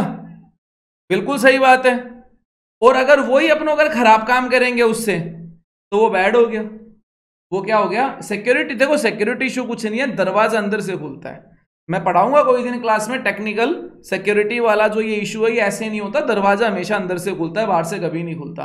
अगर बाहर से दरवाजा ऐसे ही खुलता तो परमाणु बम तो लोग कभी लॉन्च कर देते। दरवाजा अंदर से खुलता है, पढ़ाएंगे इसके बारे में भी कभी। अभी पॉइंट पे जो मैं समझाना चाह रहा हूं उसको फोकस करते हैं कि ये डिपेंड करता है यूज पे। जैसे कि मैंने AK-47 का जवाब दिया, ये अगर इंडियन आर्मी का जवान है, अच्छा ही है, कोई लोड ही नहीं है। और ये अगर आतंकवादी है तब तो नुकसान ही है। तो डिपेंड करता है हाथ में किसके है। तो वैसे मैं कहना ये चाह रहा हूं कि बहुत सी चीज ऐसी होती है कि हमें पता होती है लेकिन हम यूज नहीं कर पाते, या हमें पता नहीं होता कि उसको यूटिलाइज कैसे करना है। समझो मेरी बात ये है कि टॉपिक छोटा सा है। छोटा सा ये है कि जो जीएसटी पोर्टल को ओपन कैसे करते हैं और उसमें पार्टी को सर्च कैसे करते हैं। इस टॉपिक को पढ़ाने के आज दो मूल उद्देश्य है, दो मोटो है मेरे। मोटो नंबर पहला कि एक हल्का फुल्का आपका प्रैक्टिकल हो जाए, यानी आपको भी यूं नहीं लगे यार आज की क्लास तो पूरी थ्योरी की हो गई, प्रैक्टिकल कुछ नहीं हुआ, एक प्रैक्टिकल हो जाए। दूसरा, ये हथियार बहुत बड़ा है। कैसे सर? मान लो आप कोई एक ऐसी फर्म हो, दोनों तरफ बात करेंगे, और आप पहले से मार्केट में मौजूद हो और आप होलसेलर हो, तो क्या आप नए बंदों को माल नहीं बेचना चाहते? बताओ मुझे, क्या आप हमेशा अपने पुराने कस्टमर्स को ही बेचोगे? नए कस्टमर आपको नहीं चाहिए? बताओ, आप एक डिस्ट्रीब्यूटर फील्ड के हो, स्टॉकिस्ट हो, आप सुपर स्टॉकिस्ट हो, यूं समझो आप क्या हो? सुपर स्टॉकिस्ट हो। तो क्या आप नए कस्टमर को नहीं बेचोगे? बिल्कुल बेचोगे। अब किसी बंदे ने अपने नया बिजनेस स्टार्ट किया, वो आपके पास में आया, भाई साहब 15 लाख रुपए का गुड्स चाहिए, ये तो 10 लाख रुपए पहले पकड़ो, और बाकी जब आप 15 लाख का माल भिजवा दोगे तब मैं 5 लाख रुपए आपको और दे दूंगा। ऐसे ट्रांजैक्शंस होते हैं मार्केट में, बताओ होते हैं? अब आपके माइंड में क्या है? एक डर आया, बोला यार ये बंदा ऐसे तो ना हो कि पैसे तो 10 लाख दे रहा है, सही बात है, मैंने माल 15 लाख का भेज दिया, बाद में बाकी 5 लाख रुपए आए ही नहीं। ऐसा हो सकता है? क्या ये डर आपके नहीं आएगा मन में? आएगा। आप इसको दूसरे वे में भी तो समझो, ये बंदा भी मार्केट में नया नया है, इसको 6-7 महीने ही हुए हैं, इसके मन में क्या ये नहीं आएगा कि यार ये जो बंदा है इससे मैं माल खरीद रहा हूं, 10 लाख रुपए एडवांस दे रहा हूं, माल आया या नहीं आया, 10 लाख रुपए और डूब जाएगा? बोलो यस या नो? दोनों के डाउट है या नहीं है? आप कोई छाती फाड़ के तो दिखा ही नहीं सकता ना। क्या वो छाती फाड़ के दिखा सकता है? अभी मृत्यु लोक की बात कर रहा हूं मैं, नहीं। तो पता कैसे लगाएंगे? अब ये 100% नहीं है जो मैं तरीका बता रहा हूं, लेकिन हाँ कारगर है, कारगर है। क्योंकि देखो मेरी बात सुनो, एक जनरल इशू ये है कि एक बच्चे ने मेरे को क्लास में पूछा था, जब मैंने उसको तरीका बताया ऐसे सर्च करते, तो मेरे को उसने पूछा कि सर ये क्या गारंटी है कि जो आप पॉइंट बता रहे हो उस पॉइंट के हिसाब से वो गलत निकलेगा ही नहीं? फिर भी तो गलत हो सकता है। मुद्दा ये है कि गलत होगा कौन? जिसको बिजनेस नहीं करना। अरे बाकी वो 5 लाख रुपए का पेमेंट कौन नहीं करेगा? जिसको दोबारा माल नहीं चाहिए, जिसको व्यापार नहीं करना। माल भेजेगा कौन नहीं? जिसको मार्केट में रहना नहीं। यही तो होगा ना जिसको करना है। लोग फोनों पे दे देते हैं, गुजरात से हमारे पास में माल आता है, फोन करते हैं भाई साहब भेज दो, अगले दिन भेज देता है अगला, पेमेंट ही तो 2 महीने से होता है। बोलो ऐसा होता है नहीं होता? रश तो ये भी है। तो कहने का मतलब है कि जब नए ट्रांजेक्शन होते हैं तब उसमें हम क्या करते हैं, पार्टी को बोलते हैं कि भाई साहब एक बार आपका जीएसटी नंबर दे दो। आप समझना मेरी बात, फर्म का नाम है एबीसी लिमिटेड, हमने उसका जीएसटी नंबर लिया और उसको अब ये करते कैसे भी मैं पढ़ाऊंगा। पोर्टल के ऊपर आपने ट्रैक किया और आपको पता चला पोर्टल पे उसका नाम दिखा रहा है XYZ, गड़बड़। नंबर पहले आपने उसका पूछा भाई साहब ऑफिस कहाँ है, उसने कहा दिल्ली में यहाँ पे है, और उसका एड्रेस दिखा रहा है दिल्ली में तीसरी जगह, गड़बड़ है। फिर आपको पता चला यार इसका जीएसटी नंबर तो इनएक्टिव हो गया रखा है। अब आप सोचो कि जो एकदम जेन्युइन बंदा होगा उसके साथ ऐसा हो सकता है? उसका जीएसटी नंबर इनएक्टिव हो? नहीं हो सकता। अब ये दोनों साइड समझ लेना, खरीदने वाली साइड भी और बेचने वाली साइड भी। फिर जो जेन्युइन बंदा होगा वो अपनी रिटर्न टाइमली लगाएगा या नहीं लगाएगा? लगाएगा। मान लो एक आधे महीने की 2-4 दिन लेट हो जाती है, आपको पता चले 4 महीने से ये बंदा रिटर्न ही नहीं लगा रहा, 3 महीने से रिटर्न ही नहीं लगा रहा, बोलो गड़बड़ है या नहीं है? पता चला डिपार्टमेंट ने इसका जीएसटी नंबर ही सस्पेंड कर दिया, तो वहां पे शक क्रिएट होगा, क्योंकि वो उस बंदे का बिजनेस रेगुलर नहीं है, गड़बड़ है। तो वहां पे अपनों को थोड़ा विशेष ध्यान देना है कि ये थोड़ा सा जेन्युइन बंदा नहीं है। तो ये चीजें काफी ज्यादा काम में आती है। अब अपने ऊपर लेके देख लो, कई बार आपको यूं शक रहता है यार मेरे पैन कार्ड से किसी ने फर्जी जीएसटी की फर्म तो नहीं खोल ली, तो आप अपने खुद के पैन कार्ड से जीएसटी पोर्टल पे सर्च करके देख सकते हो, या किसी भी पर्टिकुलर किसी भी बंदे का पैन कार्ड आप गूगल पे नहीं, जीएसटी की साइट पे सर्च करके देख सकते हो इस पैन कार्ड के ऊपर कितनी कितनी जीएसटी फर्में हैं और उन जीएसटी फर्मों पे क्या क्या वर्किंग हुई है। बोलो स्टेटमेंट क्लियर है या नहीं है? एक जनरल चीज और बताता हूं, कई बार क्या होता है किसी बिजनेसमैन का वो पर्टिकुलर वो प्रोडक्ट बिजनेस का नहीं होता, लेकिन उसको कई बार मार्केट मिल जाता है और वो थोड़ा लपका गिरोह की तरह काम कर लेता है। इसको यूं समझो, आप किसी बंदे के पास में गए, उसका काम है एसी का, यानी वो एसी बेचता है, आपने उससे पूछ दिया भाई साहब एक लैपटॉप भी चाहिए था, बोला दे देंगे, लैपटॉप भी दे देंगे, और उसने किसी तीसरे बंदे से मंगा के आपको दे दिया, तो उस केस में वो लैपटॉप महंगा पड़ेगा नहीं पड़ेगा? पड़ेगा। मेरे कहने का मतलब ये है कि जिस चीज का जो बिजनेस होगा उसके HSN कोड या है ना, वो उसके पोर्टल पे अपडेट होंगे या नहीं होंगे? अरे मेरा काम है गाड़ी बेचने का और मेरे बिजनेस पे मेरे जीएसटी नंबर पे HSN कोड दिखा रहा है प्लास्टिक की गाड़ी होगा, तो गड़बड़ है या नहीं है? बताओ। तो ये सारी चीजें हम चेक कर सकते हैं, और इन चीजों को आप चेक करोगे तो एक ट्रस्ट करने का बहाना भी मिल जाएगा। तो इसका करते हैं प्रैक्टिकल। क्या करते हैं? प्रैक्टिकल। तो सर किसी भी कंपनी का देख सकते हैं, किसी का भी देख सकते हैं, तो अपन एक काम करते हैं, अडानी वाली जी कंपनी को देखते हैं। सर अडानी की क्यों देख रहे हो? बड़ी कंपनी है, इनके जीएसटी नंबर गूगल पे मिल जाते हैं। क्या मिल जाते हैं? गूगल पे मिल जाते हैं, वैसे किसी के मिलेंगे नहीं तो मजा नहीं आएगा। क्लियर हो गई बात? चलो भाई ठीक है, तो कैसे देखते हैं? देखो भाई, तो अपन चलते हैं जीएसटी पोर्टल पे। कहां पे चलते हैं? जीएसटी पोर्टल पे। तो जीएसटी पोर्टल दिखाई दे रहा है आपको? सर ये पोर्टल ओपन कैसे हुआ? www.gst.gov.in, ये इसकी साइट है, एकमात्र साइट है www.gst.gov.in। एंटर दबाना है, ये एकमात्र साइट है। तो इस पोर्टल के ऊपर क्या है? मात्र जो भी जीएसटी की जो हेल्प वगैरह होती है, जो भी वर्किंग होती है, ये एकमात्र है। क्या है? ये जीएसटी की एक सेकंड को चैट में डाल देता हूं। अरे गूगल पे जीएसटी साइट खोल लो, कोई दिक्कत नहीं, फिर भी डाल देता हूं मैं। ये मैंने चैट में जीएसटी की साइट का लिंक डाल दिया है, और ये मैंने पिंग भी कर दिया है, और बोल भी देता हूं www.gst.gov.in। क्लियर हो गई बात? क्लियर है? हाँ जी, यही है बैच अप्रैल वाला। ठीक, हाँ। तो अब सुनो मेरी बात, यहां पे ये साइट मैंने खोल ली। अब यहाँ पे देखो, अभी जो अपने मतलब का है जो टॉपिक है, हालांकि मैं इसका पूरा ओवरव्यू दूंगा, कौन सा पॉइंट है क्या नहीं है, ये कौन कौन सी रिटर्न की क्या क्या डेट होती है। मैंने रिटर्न पढ़ाई नहीं, तो फिर मैं इनकी डेटों के बारे में बताऊंगा तो क्या ही मतलब है। अभी अपना मेन जो मूल उद्देश्य है कि अपनों ने साइट खोल ली। साइट खोलने के बाद में यहाँ पे क्या दिखाई दे रहा है? सर्च टैक्स पेयर दिख रहा होगा सभी को, थोड़ा जूम कर देता हूँ। अब दिख रहा है सर्च टैक्स पेयर। इस सर्च टैक्स पेयर के ऊपर मैं क्लिक करूंगा और यहाँ पे मेरे को मिलेगा सर्च बाई जीएसटीएन। क्या मिलेगा? सर्च बाई जीएसटीएन और सर्च बाई पैन। ये क्या होता है? मान लो क्लाइंट है, आपको अपना जीएसटी नंबर नहीं दे रहा, तो अगले का पैन कार्ड से देख लो, या पैन कार्ड से भी सर्च कर सकते हो, जीएसटी नंबर से भी सर्च कर सकते हो। जीएसटी नंबर के स्टार्टिंग के 2 डिजिट उड़ा दो, स्टार्टिंग फिर 10 होते हैं, वो पैन होते हैं, कैसे होते हैं देख लेना। और सर्च बाई जीएसटीएन के ऊपर क्लिक करो और यहाँ पे फर्म का जीएसटी नंबर डाल दो और उसकी कुंडली सामने आ जाएगी। चलो भाई निकालते हैं। तो अपनों क्या करते हैं, अडानी गूगल में जीएसटी नंबर सर्च कर लेते हैं, और ये अडानी जी के जीएसटी नंबर आ गए। क्या आ गए? अडानी जी के जीएसटी नंबर आ गए। देखो 2 मिनट रुको, एक बार मैं थोड़ा सा पढ़ा लूँ, फिर ले लूंगा मैं क्वेश्चन, है ना। 2 मिनट रुकिएगा, एक बार टॉपिक स्टार्ट कर लिया है, ये थोड़ा सा मैं इसको सर्च करना बता दूं, फिर क्वेश्चन भी ले लूंगा। मैंने क्या करा, गूगल बाबा, अब सबके गूगल पे नहीं मिलते हैं, ऑलमोस्ट कंपनियों के मिल जाते हैं, सभी कंपनी अपनी वेबसाइट पे अपना जीएसटी नंबर दिखाती है, आप अपने खुद का देख लेना। कोई जीएसटी नंबर नहीं हो तो अडानी जी का, अंबानी जी का, जितनी भी टाटा का, बड़ी बड़ी कंपनियां, गूगल पे सर्च करोगे सामने आ जाएगा। अब देखो ये जीएसटी नंबर है। अब इसके अंदर क्या होता है कि स्टार्टिंग का होता है स्टेट कोड, राज्य का कोड होता है, इसको हटा दो और फिर 10 डिजिट गिन लो, 1 2 3 4 5 6 7 8 9 10। ये हो गया पैन नंबर।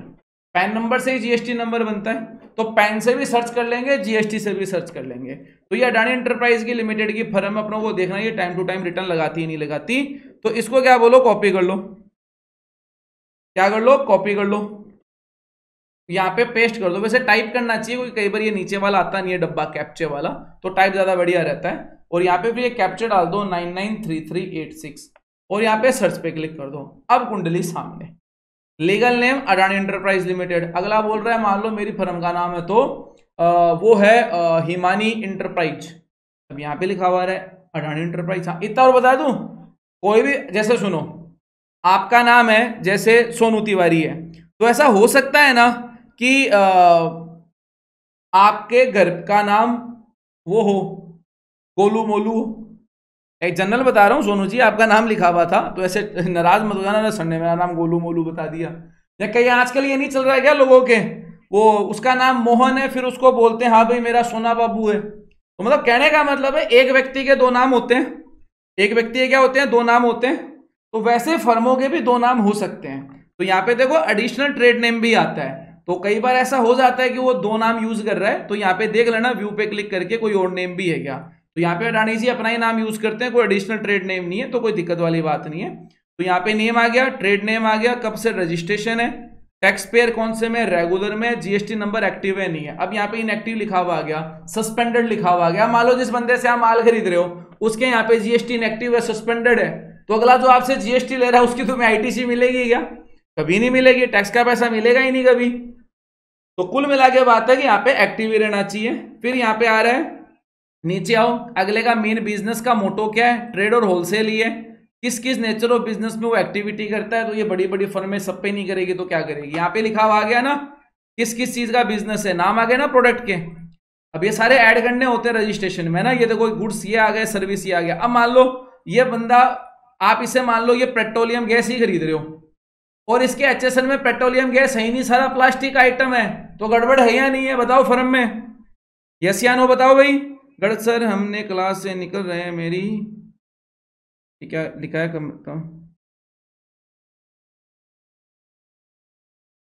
कोई दिक्कत नहीं सोनू तिवारी जी, आप बच्चे को सुलाइए आराम से, ग्रेट, आप फिर भी मतलब काफ़ी कोशिश कर रहे हैं। हाँ कोई दिक्कत नहीं है, आप आराम से क्लास से लेफ्ट होके आप जो भी अपनी वर्किंग है बेबी की वो आप कीजिए और रिकॉर्डिंग देख लीजिएगा।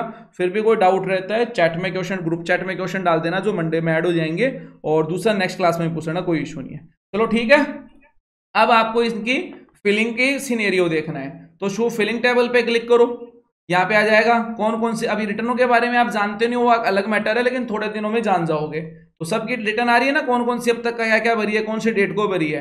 अब सब कुछ अगर टिप टॉप हो गया रखा है तो अपनों मान सकते हैं कि यार बंदा सही है।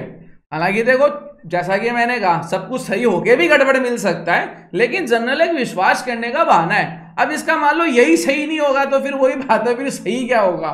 समझ रहे हो मेरी बात, समझ रहे हो या नहीं समझ रहे, बस वही चीज है। तो ये कॉन्सेप्ट क्लियर हुआ, किसी का भी चेक कर सकते हैं। अब जैसे मान लो आपको किसी के पैन कार्ड को ट्रैक करना है, तब कैसे करेंगे, लो भाई इनके पैन कार्ड को देख लेते कितने जीएसटी नंबर है। तो ये मैंने कहा पैन कार्ड नंबर कॉपी कर लिया, यहाँ से क्या कर लिया, कॉपी कर लिया, यहाँ पे गया वही search by tax payer, search by pan, इस पे क्लिक कर दिया और यहाँ पे मैं क्या करूंगा, पैन कार्ड पेस्ट कर दिया। मैं क्लियर कर दूं, कई बार कॉपी पेस्ट करने पर कैप्चे नहीं आता, तब वेबसाइट को रिफ्रेश करके टाइप कर लेना, कई बार अटक जाता है मामला, आ जा रहा है बहुत अच्छे से, कई बार नहीं आता, तो वो टाइप कर लेना 410654 और सर्च। अब इस पैन कार्ड से कितनी जीएसटी की फर्म है वो सारी की सारी लिस्ट आ जाएगी। तो यहाँ पे आप देख सकते हो कि कितनी कितनी फर्में हैं, क्लियर है। अब मान लो आपको ये गोवा वाली फर्म की डिटेल देखनी है, इसके वो जीएसटी नंबर पे क्लिक करो। अब ये जीएसटी सर्च वाली आ गई, टाइप हो गया, आ गया नंबर, और अब आप 278252 और फिर इसको सर्च कर लो। और ये इनकी जो गोवा वाली फर्म है उसकी कुंडली सामने है। गोवा में ये कोल वाला पेट्रोलियम कोक का ये काम करते हैं। क्लियर? शो फिनिंग टेबल में ये बाकी डिटेल आ जाएगी। बोलो समझ में आया या नहीं आया? अब कोई क्वेश्चन हो इस पोर्टल से रिलेटेड? जो मैंने ये टॉपिक पढ़ाया, एक जनरल एक प्रैक्टिकल का सिनेरियो मैंने पढ़ाया है, उससे कोई क्वेश्चन हो तो पूछ सकते हो, रेज हैंड कर लो। हाँ सरिता जी बताइए। हाँ सरिता जी माइक ऑन कर दिया मैंने आपका, बताइए।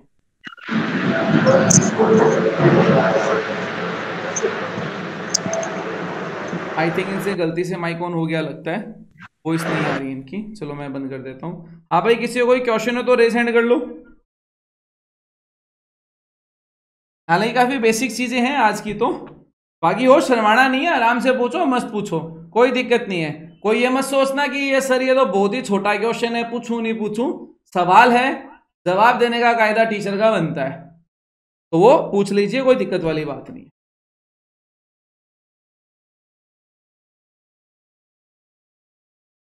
कोई क्वेश्चन नहीं है तो नो का मैसेज लिख दीजिए। क्या मतलब मैं बढ़िया पढ़ाता हूं इसका मतलब? क्वेश्चन ही नहीं निकल रहे। हाँ सर कुछ सवाल पूछे हम आपसे। अब पूछिए ना, मना कौन कर रहा है? मना कौन कर रहा है? चलो भाई बढ़िया। हालांकि अपना लास्ट में भी क्वेश्चन आंसर सेशन रखेंगे 10 मिनट का, वो टॉपिक पे भी डिपेंड करता है, बड़े भी कर लेते हैं, कोई दिक्कत नहीं है। सर लॉगिन कैसे करेंगे? देखो वैसे मैं तो क्या पूछूं, क्योंकि ऐसी चीज तो मैंने अभी कुछ पढ़ाई नहीं, बाकी मैं क्लास के लास्ट में पूछूंगा क्वेश्चन आंसर आज ही की क्लास में। लॉगिन कैसे करें थोड़ा सा चलो बता ही देता हूं। देखो जीएसटी पोर्टल आपको लॉगिन करना होता है तो उसके लिए आईडी पासवर्ड होते हैं। अब आईडी पासवर्ड कैसे मिलेंगे? उसके लिए रजिस्ट्रेशन करना पड़ेगा। तो अभी मुद्दा ये है कि अपने बहुत सारे अकाउंटेंट भी है अपने पास में ऐसे, और काफी सारे बिजनेसमैन भी है जिनको अपनी फॉर्म खोल के देखनी है। अब वो कैसे खोल सकते हैं? यहाँ पे ये लॉगिन का बटन दिखाई दे रहा होगा राइट साइड में, इस लॉगिन के बटन के ऊपर आपको क्लिक करना होता है और यहाँ पे आपको एक आईडी पासवर्ड चाहिए होता है। वो आईडी पासवर्ड डाल के आप लॉगिन के क्लिक कर लेते हैं। लॉगिन में कर इसलिए नहीं कर रहा क्योंकि मैं नेक्स्ट क्लास में लॉगिन करके भी पोर्टल के इंट्रोडक्शन पढ़ाऊंगा, आईटीसी वगैरह के रूल पढ़ाऊंगा, तो अभी यहां से आप लॉगिन कर सकते हो। अब मेरा नेक्स्ट क्वेश्चन इसी पे ही आता है टॉपिक कि सर सिचुएशन ये है कि जो मेरा क्या कहते हैं कंसल्टेंट है या अकाउंटेंट है, वो मुझे मेरी फर्म के आईडी पासवर्ड नहीं दे रहा। क्वेश्चन ये आता है। तो बात इतनी है कि अगर वो आपको दे रहा है और आपको पासवर्ड बदलना है तब तो फॉरगॉट पासवर्ड पे बदल के सही कर सकते हो, या फिर अगर वो आपको यूजर आईडी नहीं दे रहा है तो इसका मतलब ये हुआ कि उसने आपके जीएसटी नंबर पे खुद का ईमेल आईडी और मोबाइल नंबर लगा के रखा है। देखो बात को समझना, यहां पे आपको अपनी आईडी पासवर्ड के बारे में नहीं पता, आपको अपनी जीएसटी आईडी पासवर्ड के बारे में नहीं पता, सिनेरियो ये है। तो उस केस में आप इस लॉगिन पे क्लिक करो और यहां पे आ रहा है फॉरगॉट यूजर नेम, इसके ऊपर क्लिक कर दो और फिर यहां पे अपना जीएसटी नंबर डाल के जनरेट ओटीपी पे क्लिक कर दो। तो आपका जो रजिस्टर्ड मोबाइल नंबर और ईमेल आईडी होगा उस पर एक ओटीपी आएगा, वो ओटीपी डाल दो और जो यूजर आईडी होगी वो ईमेल आईडी में आएगी। अब अगर वही बात है कि अगर आपके पास में ईमेल आईडी है तब तो उसमें से यूजर आईडी निकाल के पासवर्ड फॉरगॉट करके काम कर लोगे।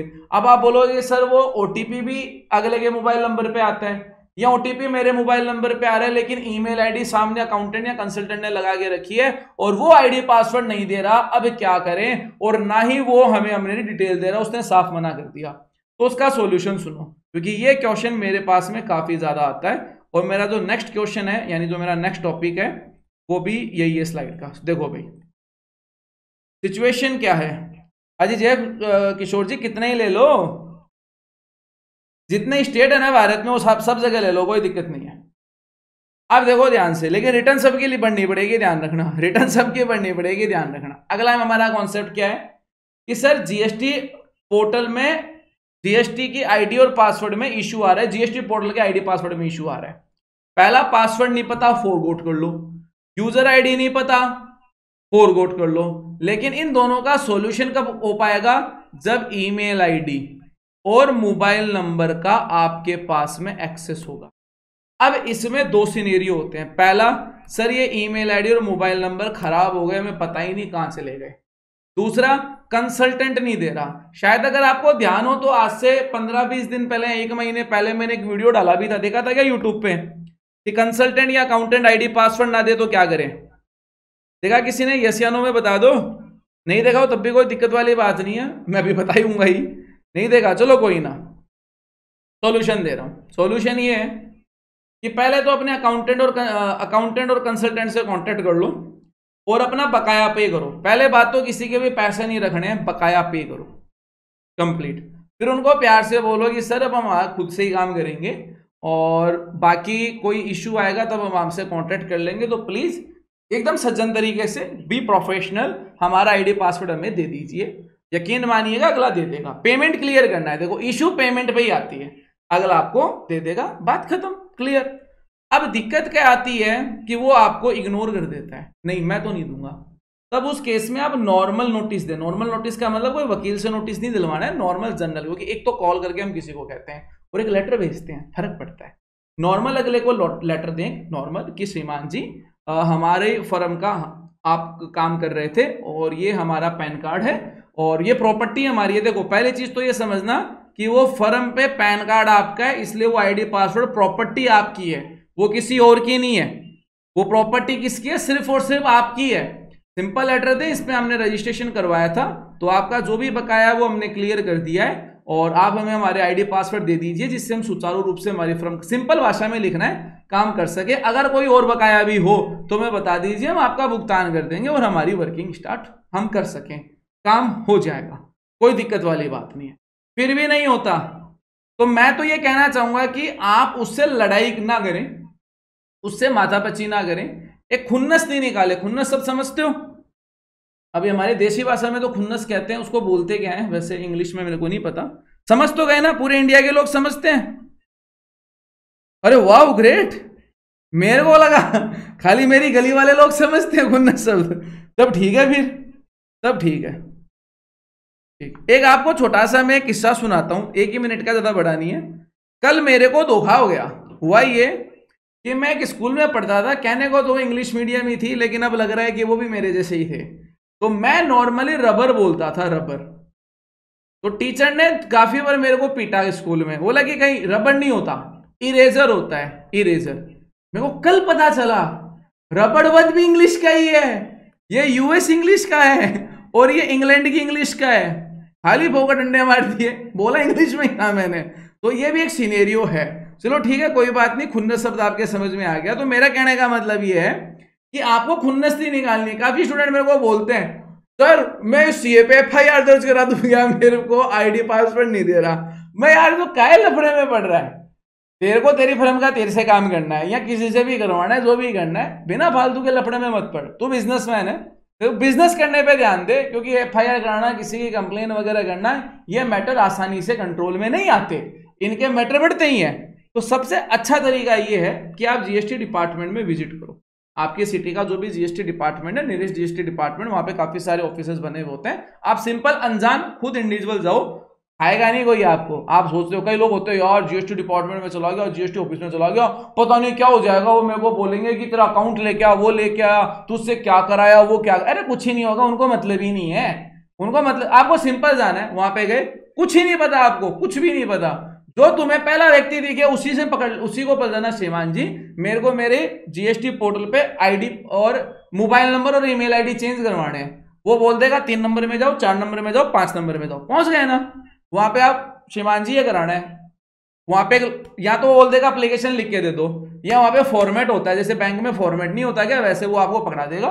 उसमें सिंपल कॉलम बने हुए, नहीं पता अगले से पूछ लो, उसमें कॉलम इतना ही बना हुआ होता है, अपना जीएसटी नंबर लिख दो। अब तुम बोलोगे सर हमें तो हमारा जीएसटी नंबर भी नहीं पता। अरे अभी तो पता है ना, पैन कार्ड तो पता है ना, पैन कार्ड से जीएसटी नंबर निकाल लो, उसमें लिख दो। ये अपना पैन कार्ड और आधार कार्ड की कॉपी जरूर लेके जाना और ओरिजिनल भी ले जाना। ये मेरे पैन कार्ड पे ये मेरा जीएसटी नंबर है और मैं इसमें अपने ईमेल आईडी और मोबाइल नंबर भूल गया, तो ये नया ईमेल आईडी लगाना है, ये मोबाइल नंबर लगाना है। वहां पे ये माथापच्ची नहीं करना है, वो दे नहीं रहा, वो नहीं कर रहा, वो नहीं कर रहा, डिंगाना फिंगाना, मतलब ही नहीं है। मेरे उनका एक्सेस नहीं है, भूल गया, मेरे को चेंज करवाना है, वो भर के वहां पे पकड़ा देना।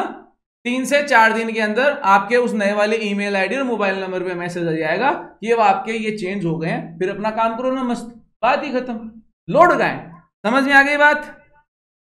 लड़ाई के लफड़े में मत पड़ना, कुछ सॉल्यूशन नहीं होगा, टाइम खराब होगा।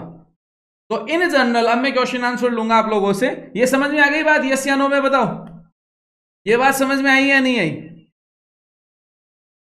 खुद जाना काम हो जाएगा, कोई दिक्कत नहीं है। चलो भाई ठीक है। तो इन जनरल आज की क्लास का टॉपिक मेरा हो चुका है। मैंने आपको वाई जीएसटी पढ़ा दिया, जीएसटी के मीनिंग पढ़ा दिए, जनरल सारे नहीं हुए, जनरल मीनिंग पढ़ाए। अब और एडवांस पढ़ाऊंगा। जीएसटी रजिस्ट्रेशन का हल्का सा इंट्रो पढ़ाया, वो भी पूरा नहीं था, इंट्रो बस जानने लग जाओ, शब्दों को बताया खाली। जीएसटी पोर्टल में पार्टी को सर्च वगैरह कैसे करते हैं वो मैंने बताया, और जीएसटी पोर्टल का जो आईडी पासवर्ड का जो इश्यू आता है वो मैंने आपको पढ़ा दिया। अब आपके कोई क्वेश्चन हो तो पूछिए, और जिनको क्वेश्चन नहीं पूछना वो फटाफट बता दीजिए कि आज की क्लास का एक्सपीरियंस कैसा रहा। रेज हैंड भी कर सकते हो, चैट में भी पूछ सकते हो, वो कोई इश्यू नहीं है। मैं एक बार पानी पी लेता हूं। क्लास में कोई बोर तो नहीं हुआ? That's great. अरे चैट के क्वेश्चन किधर गए सर? कुछ चलो ठीक है सर, आप पूछिए हमसे। हमें तो पूछो सर। सर ये जीएसटी की पीपीटी हमें मिलेगी? हाँ मिल जाएगी, मिल जाएगी, हम एक साथ अपडेट कर देंगे, मिल जाएगी, कोई दिक्कत नहीं है। ये तो मिलेगी मिलेगी, टेंशन फ्री रहो, पीपीटी मिल जाएगी। देखो क्लास होती है टीटीएस। टीटीएस का मतलब क्या होता है? Tuesday, Thursday, Saturday.